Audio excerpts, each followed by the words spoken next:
오늘 우리에게 허락하신 하나님의 말씀입니다. 요한복음 4장 46절부터 54절까지의 말씀을 같이 보도록 하겠습니다. 합독합니다.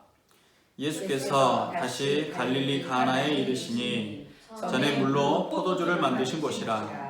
왕의 신하가 있어 그의 아들이 가버나움에서 병들었더니 그가 예수께서 유대로부터 갈릴리로 오셨다는 것을 듣고 가서 청하되 내려오셔서 내 아들의 병을 고쳐주소서 하니 그가 거의 죽게 되었음이라. 예수께서 이르시되 너희는 표적과 기사를 보지 못하면 도무지 믿지 아니하리라. 신하가 이르되 주여 내 아이가 죽기 전에 내려오소서.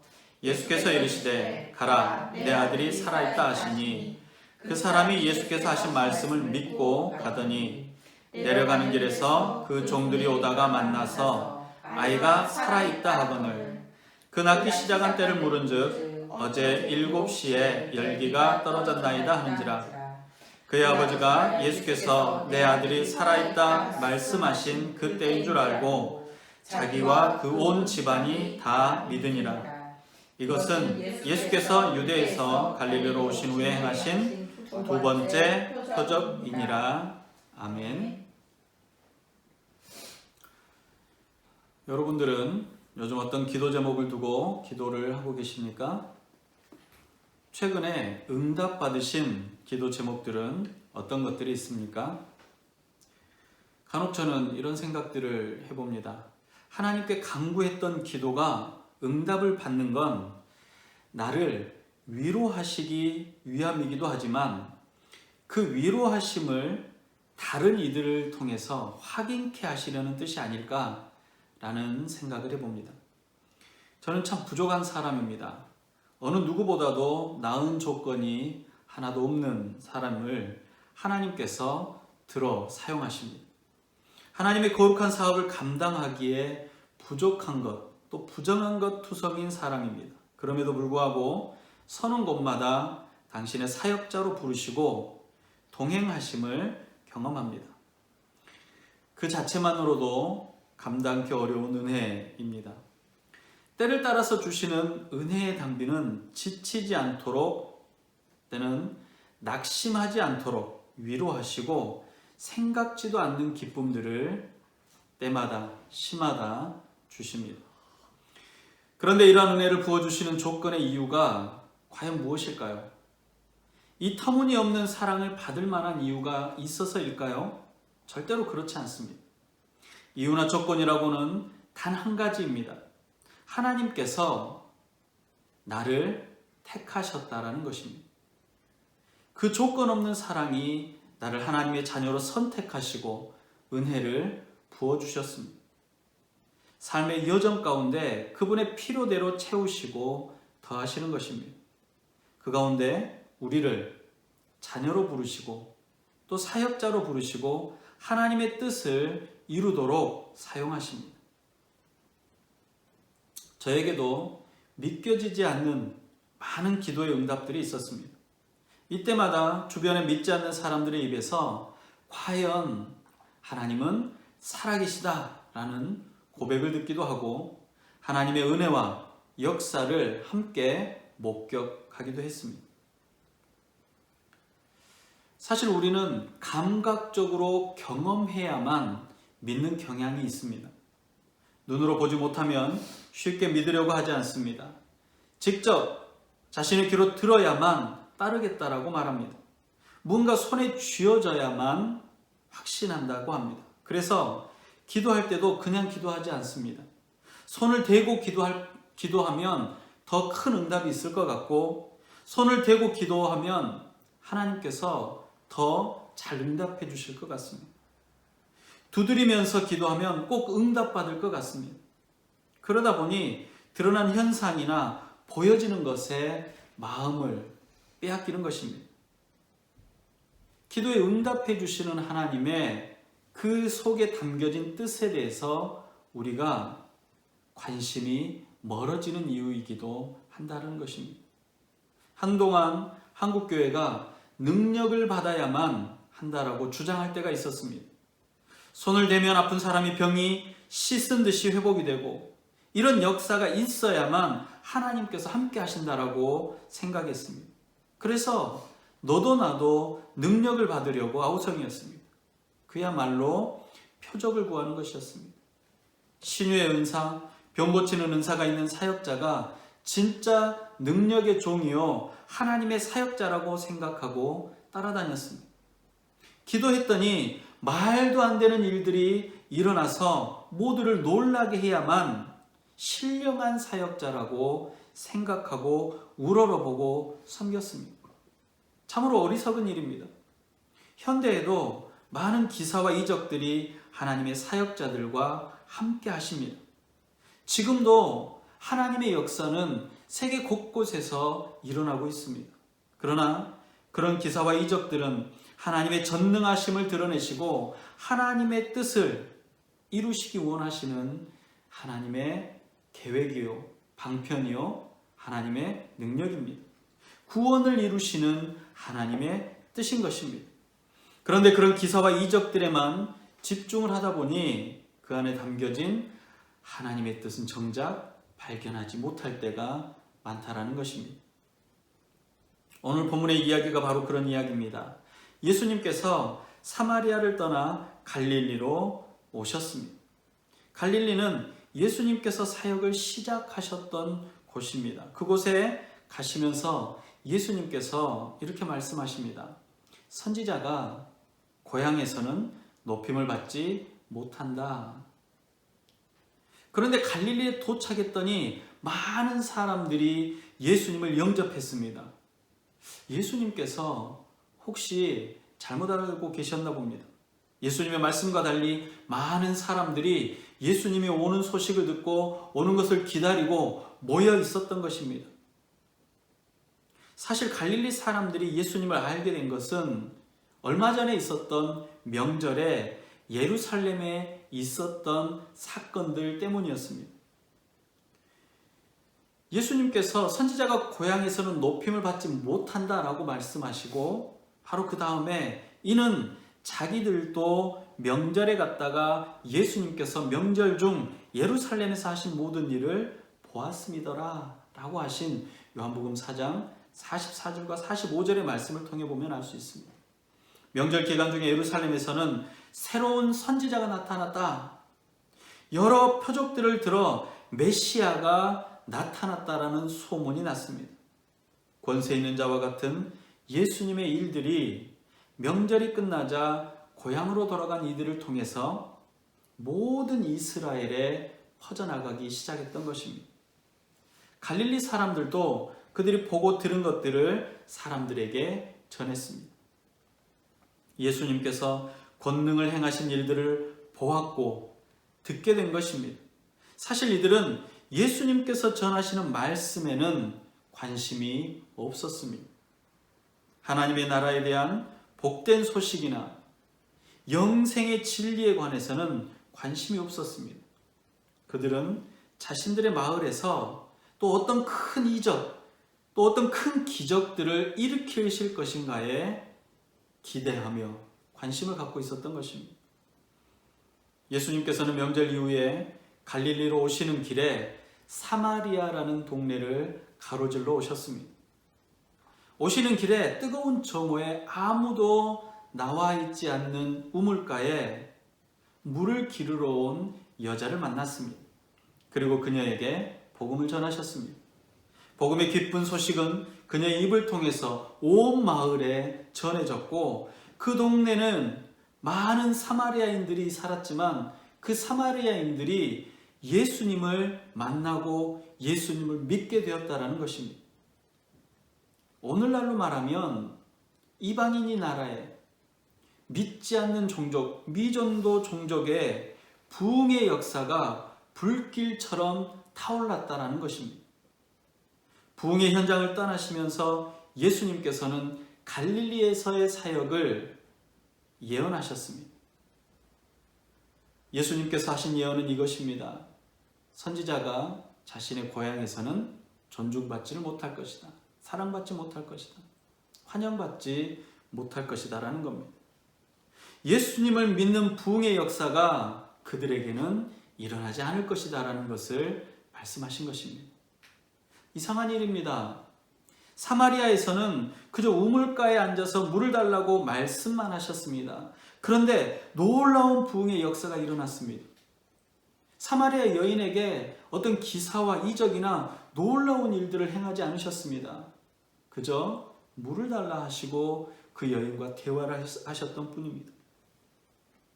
근데 지금 예수님께서 계신 곳이 어디입니까? 갈릴리입니다. 이미 예수님의 소문이 파다하게 퍼져 있고 예수님께서 갈릴리로 오신다는 소식을 듣고 많은 사람들이 몰려와 있는 것입니다.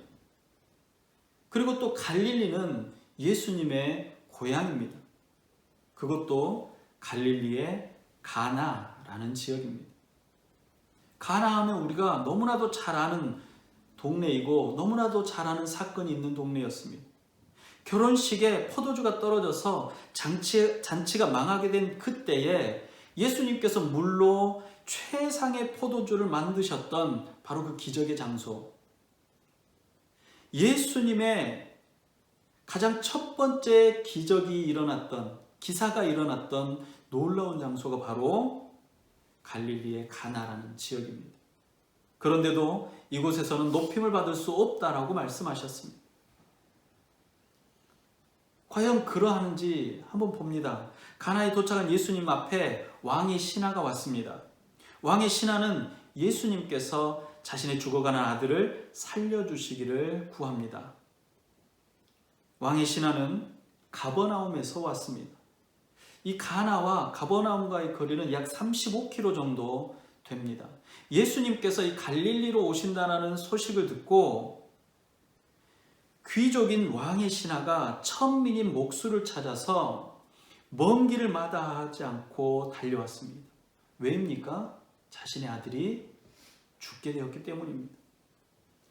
그러나 그는 자신의 부하나 종을 보내지 않고 직접 찾아와서 간청하고 간절하게 부탁합니다. 아마도 여러 방법을 다해서 아이를 고치려고 했을 것입니다. 그런데 고칠 수 없고 마지막 아이가 곧 죽게 된 상황에 신락 같은 희망을 안고 이 환자의 아버지는 예수님에게 모든 것을 걸었을 것입니다. 그리고 예수님께서 가버나움까지 와서 아이를 보고 만져주시고 기도해 주시거나 혹은 어떤 방법을 쓰더라도 죽음으로부터 이 아이를 살려주시기를 원했습니다. 예수님께서는 오늘 본문 48절에 너희는 표적과 기사를 보지 못하면 도무지 믿지 아니하리라 라고 말씀합니다. 그러자 재차 애원하는 왕의 신하를 향해서 이렇게 말합니다. 가라, 내 아들이 살아있다. 왕의 신하는 예수님의 말씀을 믿었다라고 성경은 말합니다. 믿고 자신이 사는 가버나움, 죽어가는 아들이 있는 자신의 집으로 향했습니다. 아니 어쩌면 그 자리에서 예수님께서 하셨던 말씀을 믿지 못했을 수도 있습니다. 예수님의 말씀이 황당할 수도 있습니다. 자신의 아들을 고쳐주기 싫어서 귀찮아서 그냥 가라 라고 생각할 수도 있습니다. 그러나 성경은 그가 예수님의 말씀을 믿고 자기의 집으로 돌아갔다라고 이야기합니다. 가는 길에 그의 종들이 아들의 생존 소식을 듣고 옵니다. 이를 인해서 자신을 비롯해서 온 집안이 예수님을 믿게 되어집니다. 요한은 이 일이 예수님께서 유다에서 갈릴리로 오신 후에 행하신 두 번째 표적이라고 말씀하십니다. 갈릴리 가나에서 가버나움으로 가는 길에 왕의 신하는 예수님의 말씀대로 아들이 살아났을 것이라는 믿음만을 갖고 걸어가야 했습니다. 그때 당시에는 통신수단이 원활하지 않았기 때문에 어떤 소식을 전하거나 듣기 원한다면 직접 사람이 가야만 했습니다. 요즘이야 휴대전화로 혹은 어떤 SNS나 어떤 다른 방법, 여러 가지 방법들을 통해서 신속하게 그 상황들을 알 수 있지만 그 당시 유일한 방법은 자신이 직접 가서 확인하거나 그 현장을 목격한 사람들에 의해서 전해지는 것뿐입니다. 왕의 신하는 예수님의 손끝에서 혹은 신비한 현상으로 아이가 살아나게 될 것을 기대하고 예수님을 찾아왔습니다. 그런데 예수님께서는 왕의 신하에게 기적이 아니라 예수님의 말씀이면 된다라는 믿음을 갖기를 원하셨던 것입니다. 물론 그가 예수님을 찾아온 것은 예수님께서 기사와 이적들을 행하신 것을 알고 예수님을 믿었던 것이기도 합니다. 그러나 그는 말씀을 사모해서 온 사람은 아닙니다. 예수님이 전하는 그 말씀이 그를 구원할 것이라고 생각해서 온 것이 아니라는 것입니다. 다만 아들의 병을 고치기 위한 기적이 필요한 것입니다. 그런 그에게 예수님께서는 말씀의 능력을 보이시고 구원의 은혜까지 주신 것입니다. 사실 우리가 은혜라고 표현하는 것이 바로 이것입니다. 사마리아에서는 예수님의 말씀을 진지하게 받아들이고 말씀을 사모하였는데 갈릴리 사람들이나 이 왕의 신하는 사실 말씀에는 관심이 없고 다만 기적이나 육신의 필요만을 요구하는 사람들이었습니다. 그러나 예수님께서는 이런 사람들 속에서 왕의 신하를 통해서 말씀의 능력을 나타내 보여주신 것입니다. 말씀이 능력이고 말씀이 생명입니다. 말씀이 하나님이라는 사실을 증명해 보이신 사건이라고 말할 수 있습니다. 이 요한복음을 기록한 요한은 1장 1절부터 3절을 이렇게 시작을 합니다.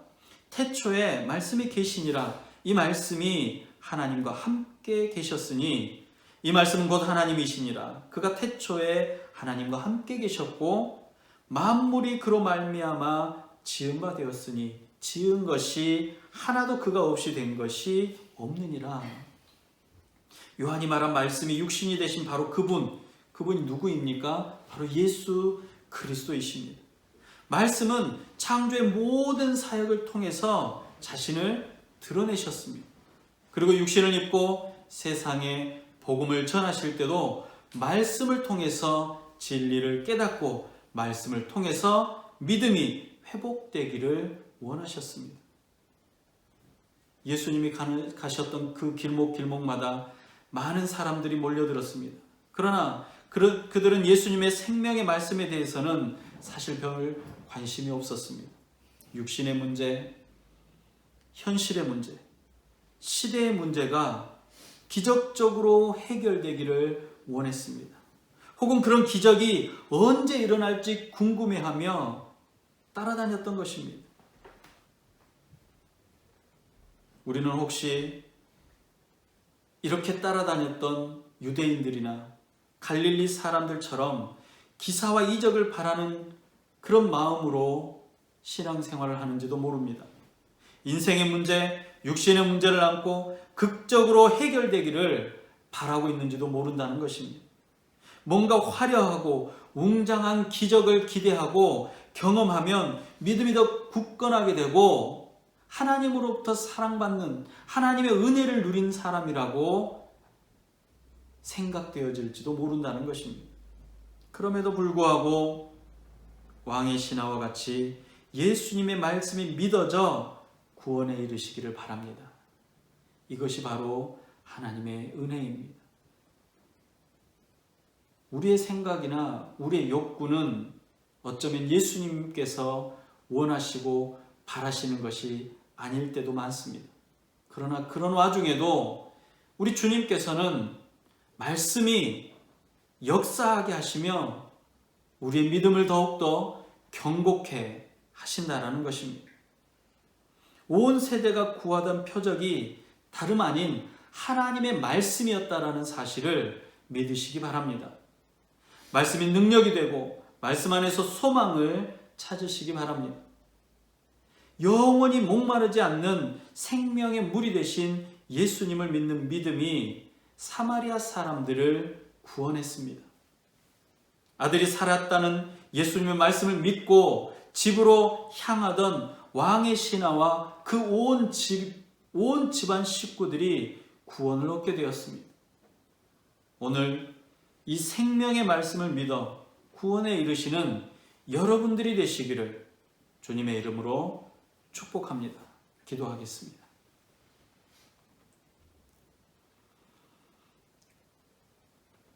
주님,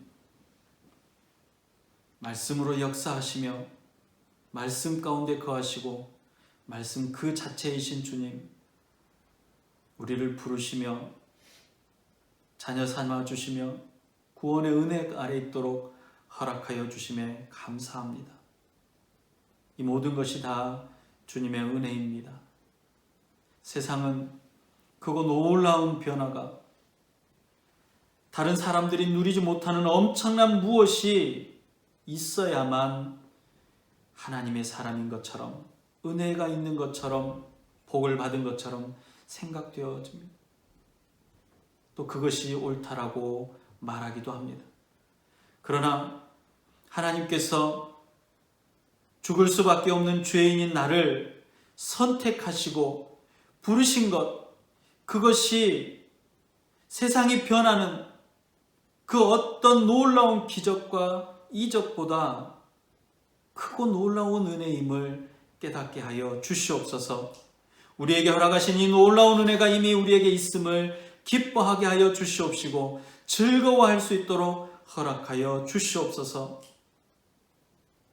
우리의 삶 가운데 말씀으로 역사하시는 주님의 역사가 임하였음을 기억하게 하여 주시옵시고 그 말씀을 의지해서 그 말씀을 믿어 의심치 않고 한 걸음 한 걸음 나아가는 자들이 될 수 있도록 허락하여 주시옵소서. 주님, 우리에게 선포하시고 말씀하셨음에 그 일들이 속히 이루어질 것을 알고 걱정도 고민도 슬픔도 괴로움도 모두 내려놓고 기쁨으로 삶의 현장으로 향할 수 있도록 허락하여 주시옵소서. 구원받을 수 없을 것이라고 당대에 말했던 사마리아인들처럼 이방인인 우리가 그리스도 예수 안에 있음을 기뻐하고 그리스도 예수의 뜻을 따라 이 땅에 하나님의 뜻을 이루어드리는 삶을 살아갈 수 있도록 허락하여 주시옵소서.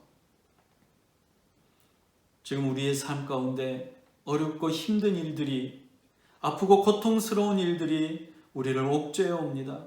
그러나 이러한 문제들 가운데도 주인 되시는 주님의 역사가, 주인 되시는 주님의 인도하심이 있음을 기억하고 오히려 기뻐하며 주님을 바라보며 나아가는 주의 백성들이 될 수 있도록 허락하여 주시옵소서. 오늘도 우리와 함께 하시고 우리의 슬픔 가운데 위로와 평강이 되어주시며 하나님의 능력이 드러나는 곳곳마다 우리를 서게 하시는 우리 구주 예수님의 이름으로 감사하며 기도드리옵나이다. 아멘. 기도하겠습니다. 지금은 생명의 근원이 되시며 메시아 되신 우리 구주 예수 그리스도의 은혜와 하나님 아버지의 무한하신 사랑하심과 성령님의 감화, 감동, 위로, 교통 충만케 하시는 은혜가 예수 그리스도를 생명의 말씀으로 믿어 말씀이 행하는 대로 살아가길 원하며